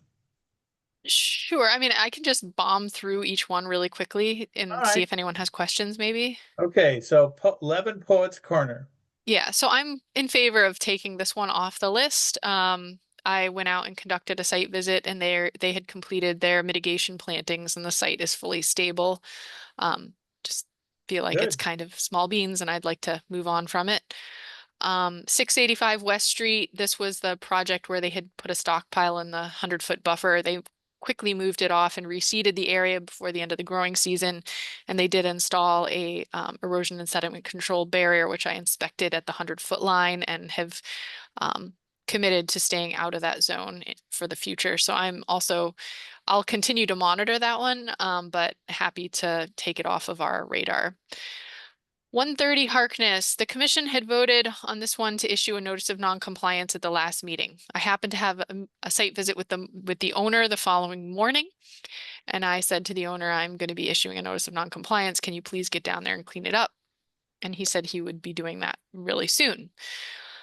It's been kind of a busy few weeks and I followed up with him today to say, has it been cleaned up? Can you give me an update? And he said he will get down there tomorrow to take care of it and provide pictures to me tomorrow. So I am fine giving him another 24 hours to get back to me that it's been cleaned up. If it hasn't been cleaned up within 24 hours, then I'll probably just issue the notice of non-compliance. But it's really just like, if we can avoid an administrative process to just get it taken care of, that's really what I'm looking for.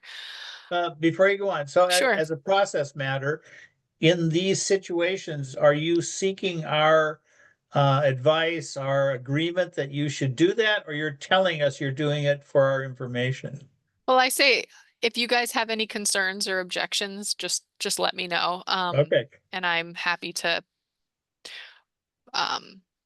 revise my position. fair enough. I'm just testing because there's a lot of Yeah. different moving parts here. No, and I'm glad you're asking this, Bruce, because I want new commissioners to feel empowered to speak up if they have a problem with the way something's going or whatever.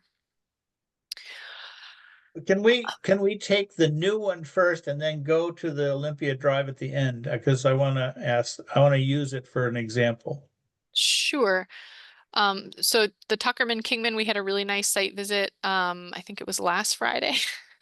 It's been Yep. such a crazy week. Yeah, so great site visit, really, really nice. Number one, thank you to the commissioners who attended the site visit. It was really great to have such a nice showing of support on a project that had previously been so contentious, and just the whole tone of the interaction with the landowner had changed and very wanting to work with us. And it was just great. I felt great after we had a conversation with him. So he's going to be reaching back out to us in the spring, reaching back out to me to re-inspect erosion controls and also to take a look at his proposed planting area, tree planting area on the slope. So I felt good about the resolution there. And the DPW, I spoke to them about cleaning out the catch basin. Their vac truck is currently being repaired, but once it's repaired, they hope to get out there to take that dirty piece of filter fabric off of that catch basin. Okay. And then, did you want to say something specific about Olympia Drive? When you're done, before we move to the very end, yeah. Yeah, I think I already talked about it. It's kind of a duplicate, but it's a this is like uncharted territory to have 1 million gallons of water go into wetlands around a site that was on fire. Yeah, definitely opens my eyes in terms of project planning. Like, this is a worst case scenario for the types of situations that we may encounter in the future. And,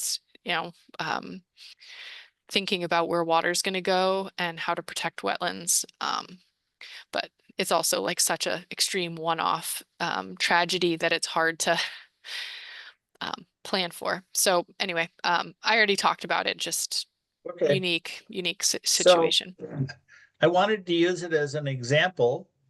The reason I went over there had nothing to do with that puddle, that big pond at the bottom of the street. It was because it's adjacent to a vernal pool where 2 years ago we did a lot of work to try to figure out how to protect it. A piece of that story is that UMass has a big storage area for mulch and fertilizer and all sorts of stuff. So I thought I'll just drive by there to go look at it. And so I drove around to the back and, it's better. And then on my way out, I saw this huge puddle in the middle of the street. And a long time ago, I worked for a water department and I thought, oh, well, maybe there's a water main that has a leak in it or it's broken. So I'll tell Erin and she can just take a look and she can call the DPW or whatever is needed. And that's why this chain of events of clearing it out in advance of the fire, which of course we didn't know about, happened. My point in all this is to urge all of us to keep our eyes open and to, when you're driving around town, especially the ones where you've been there before on a site visit, just drive by it again and take a look and see what you can see. And there's a problem here because Erin simply cannot monitor every single, there are what, 100 projects underway at the moment? So just feel free to take a look.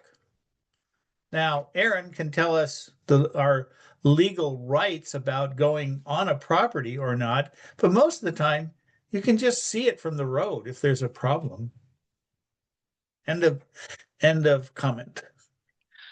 Yeah, so as soon as an applicant files a permit under state and local law, the commission has the ability to visit the site and conduct a site visit.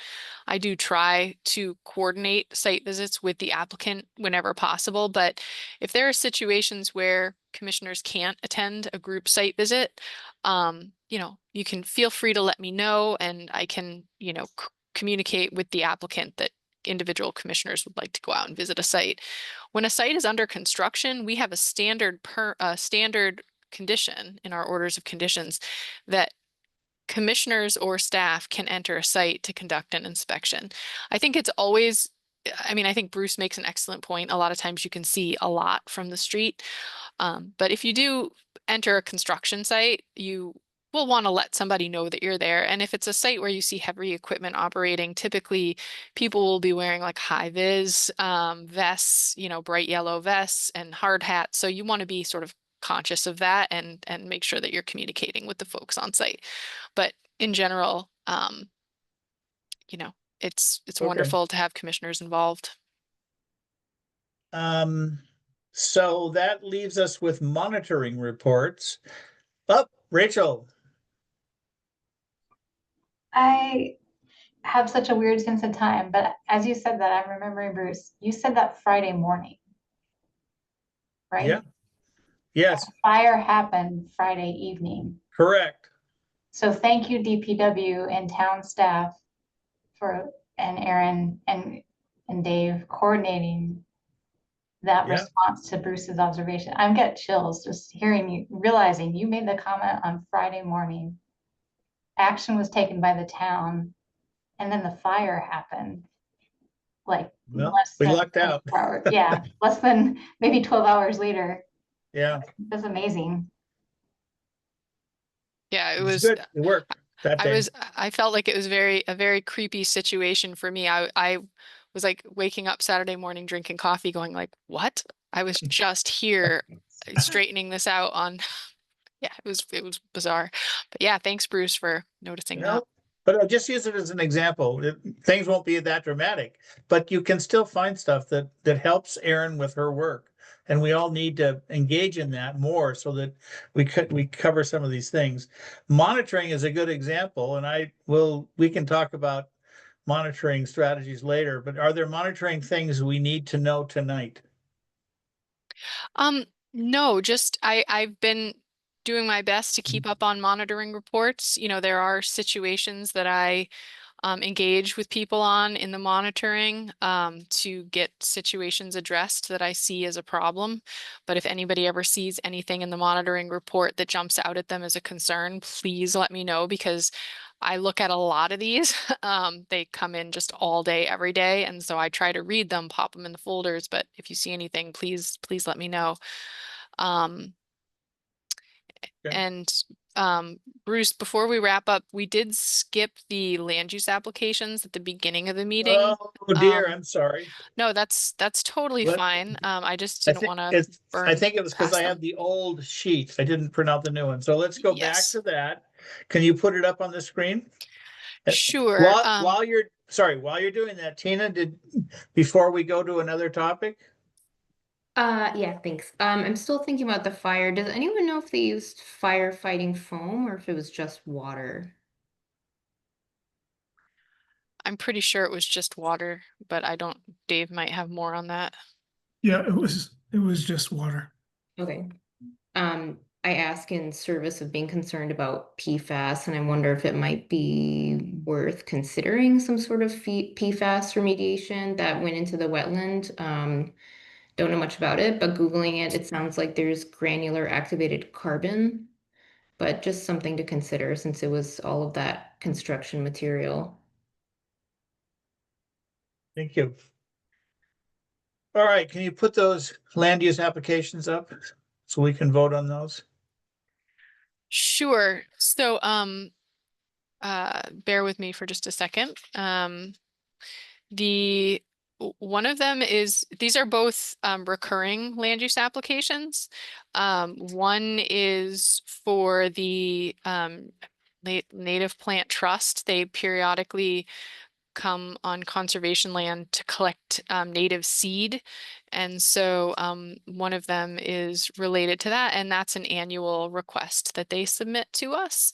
And they don't collect a substantial amount. So it's Native Plant Trust. They're looking to collect the seeds on Plumbrook Conservation Area, Amethyst Brook, and Brickyard. The seed collectors scout plant populations, map their locations, return to check seed ripeness, and collect once the seed is ripe. They restrict the amount of seeds that they collect, so they don't, I'm trying to see, I know that they included this somewhere. They, I think, restrict it to like 12 plants or something that they collect seed from. So that's one of the applications, and I can pull it up on the screen, or it is in the packets.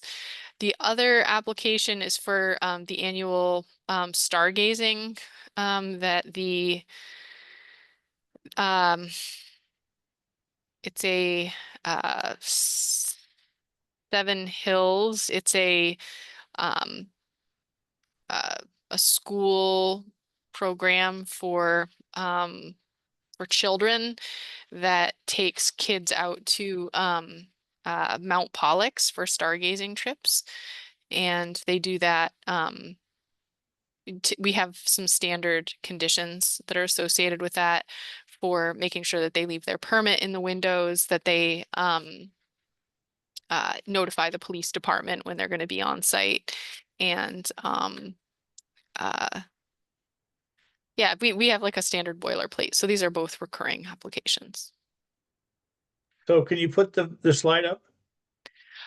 You want the slide or the permit applications? No, the slide that has the motion.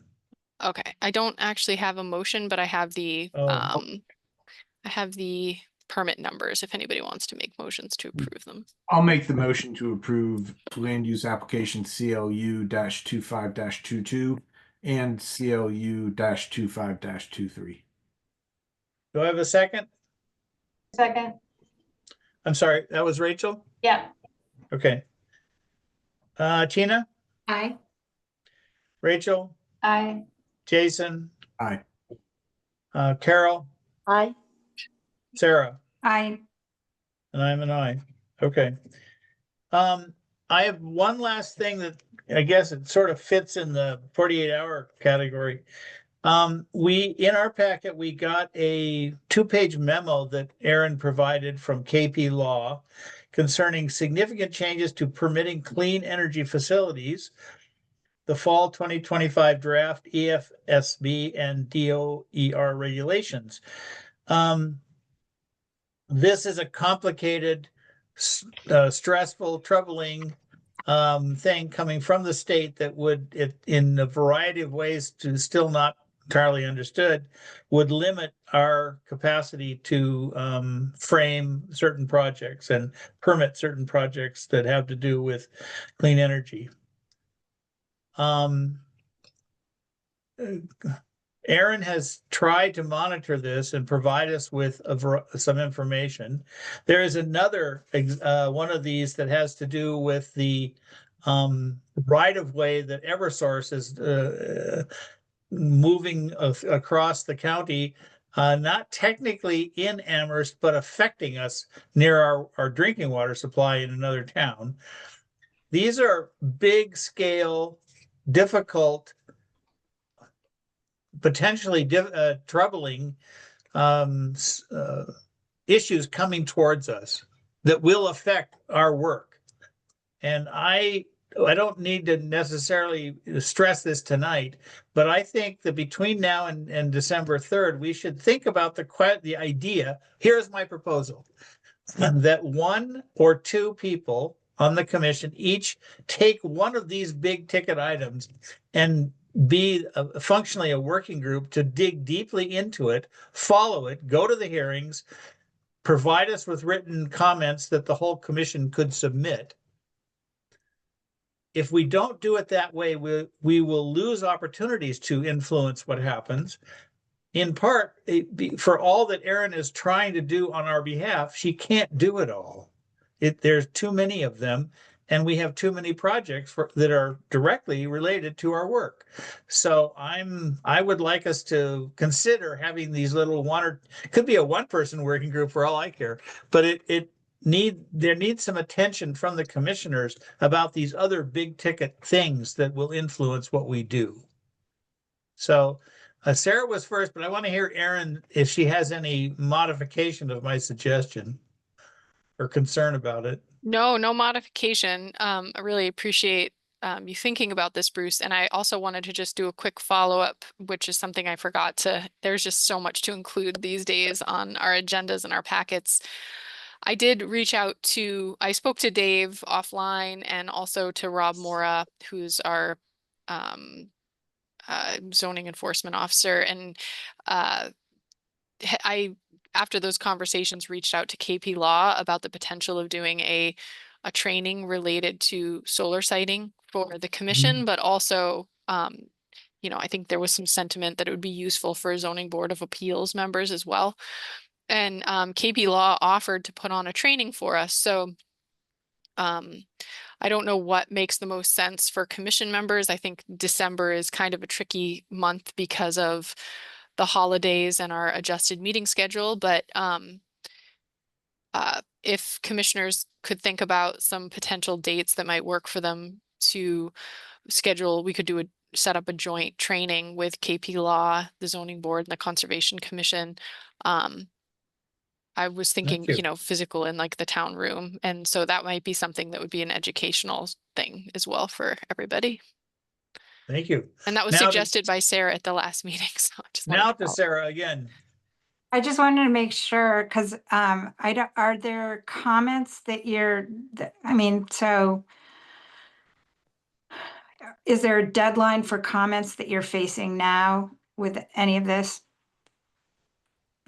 Well, for this particular one, the EFSB, it doesn't say. EFSB, sorry, what is that? Energy Facility Siting Board. Oh, the siting board. Yeah, I think that comments has gone by on that one. Yeah, that's what I thought. But the Eversource transmission line one is sort of still in process. We did comment on the regulations right. a couple months ago, a month or so ago. So we did do comments on both effectively. Yeah. That's because Aaron wrote them for us probably in the middle of the night. We've And- actually commented twice so far on them. And on the this is regs. what prompts my idea is if some of us who have the time, recognizing that not everybody does, could at least follow the process, give in-depth information, maybe draft some comments that others could edit and improve. But I think we need to help her with these bigger ticket things that are related to state laws and Right. big service people. Sarah? Yeah, it seems like we should do it though, you know, as the need maybe arises, do you know what I mean? So that Right, we, that's what I yeah. meant. Oh, okay. Yeah. Well, And also, so I also think it's not a bad idea to be networking a bit. Since I'm in the industry as my day job, I know what it's like. And there's, you know, people are doing this type of work day in and day out as their job. And we're just volunteers. So to the extent, not only sort of getting some input, which is great from that's going to happen from town council, but also as much networking as we can do with other conservation committees. Everybody in the state is facing the same thing. And it's new, you know, the legislation's new. So I think that the networking is a good idea. And also just wanting to mention that Joe Comerford is great. She's very supportive of the Yes. local towns. And at one point she had advocated for money going to help towns sort of get the help they need in order to do what they needed to do. I'm not sure what the status, whether that made it into the final legislation that was passed, but that's also something to think about. Okay, I'll be quiet now. No, this is really important. In my experience over the last couple of years, we are slowly but surely increasing our interconnectivity with particularly Pelham and Shutesbury, both the planning board and the conservation commissions of those, less so with the other two towns, but that are around us. But we should keep doing it, keep trying. Absolutely. Carol? Before I was on the commission, just as a citizen, I was interested in the proposed changes to the environmental bill that Dave and Aaron probably remember the name of better than I do. And the concern I had was that it was going to, for certain types of emergency affordable housing, was that what it was called, was going to bypass local conservation commissions. And about 70 people wrote letters to Joe Comerford about that. And there was some talk with her legislative aide, and that was duly noted. And I don't really know what happened with that bill. But that was one that certainly would have an effect on our work. Do you know, Aaron or Dave, what the status of that is? I mean, as an example of what you're talking about, Bruce. Yeah, that was one of the bills that we commented on. Right. Yeah, and I think that was the first one, the environmental bond bill. And Yes. I believe that they're aiming for that to come out with regulations on March 1st, 2026, which would go into effect at the end of 2026, where at that point cities and towns would have to comply. But yes, they are moving forward. It's just a matter of what form they take as they are approved and come into being as legislation. Well, this would be an example if we had a single person who was monitoring that particular bill, that person would be able to tell us the answer because they'd have really been keeping track. And I've been trying to keep track, like keep my finger on the pulse of it, but it's so complicated. And like a lot of the documents, they'll say there's a expiration of X date to provide comments, and the documents that you're supposed to comment on aren't even published by the deadline. So they're not even providing like the documents by the deadline to comment, and so it's extremely confusing. It's a real rush to get it passed. Yeah, I remember Okay. that was fun when there was just a couple of weeks to Right. do it. I don't want to belabor it too much, but let's take Rachel and then see if there's any public members who have a comment at the end of the meeting. Yeah, Michael DeChimera attended one of our hearings. Mike DeCara. It's pronounced DeCara. Yeah. Attended one of our hearings, just even let us know that these changes were happening and there were hearings. Right. I attended a couple, but again, I have a lot of work meetings also in the evening, so I can't go to them all. Many of the deadlines have already passed for comment. Right. We have 3 opportunities for comment in the next month, but they're all upon us. The draft model bylaws, that's the next deadline to comment by, that's November 14th. Would be that deadline. And then comment on a cumulative impact analysis would be November 17th. And then the Eversource easement work for the tree clearing, WT11, is November 21st. Sarah? Sorry. I can't hear you. Does that include the, I'm pretty sure there's a model BESS bylaw, battery energy storage facility bylaw. Is that one included in I can't remember where the deadline. Yeah, that's included in the November 14th. Yep. So that includes the draft model bylaw for solar, as well as the draft model bylaw for battery and energy storage systems, BESS. And Amherst doesn't have a solar bylaw as yet, correct? As far as I know, it's still in process. Right, and I'm sure there's no battery energy storage bylaw. No. Right, so I haven't looked at the model BESS bylaw. Yeah. I can't for professional reasons be part of trying to figure out what to say on that one. But I think it's a good idea to look at because, I think that I advocate Well, looking at it. if someone has the time to look at it, given the immediacy of the deadlines, please tell us you're going to look at it and provide us with something to look at. I can't do it. I'm completely flat out now until next Wednesday. But it's an example. These are not the last ones that are going to happen. So when they start to come to us with more time, if we can have 1 or 2 people volunteer to take it on and keep track of it and be our voice or help us be a voice, that's my suggestion. Aaron, and then we really should see if the public has a comment. This is a completely separate subject matter. I just wanted to make the commission aware. So we have a meeting on December 3rd, and so we do have the first hearing on that agenda is the Shutesbury Road ANRAD, and we will not have a quorum for that hearing. So I just want to make the commission aware that Rachel has a work obligation that came up that day. So we're only going to have potentially 3 members for that. So I just wanted to make sure that that was on the record for folks that hearing we won't have a quorum for, and we're going to need to address that on December 17th. So just wanted to make sure that folks knew. Okay. Well, let's see if there are 2 members of the public still with us. Are there any comments before we end the meeting?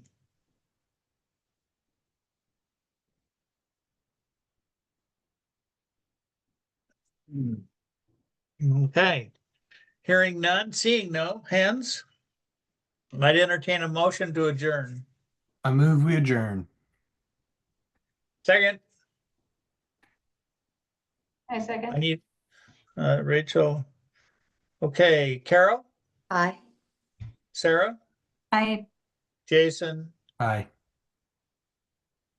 Tina, Aye. Rachel, Aye. and I'm an aye.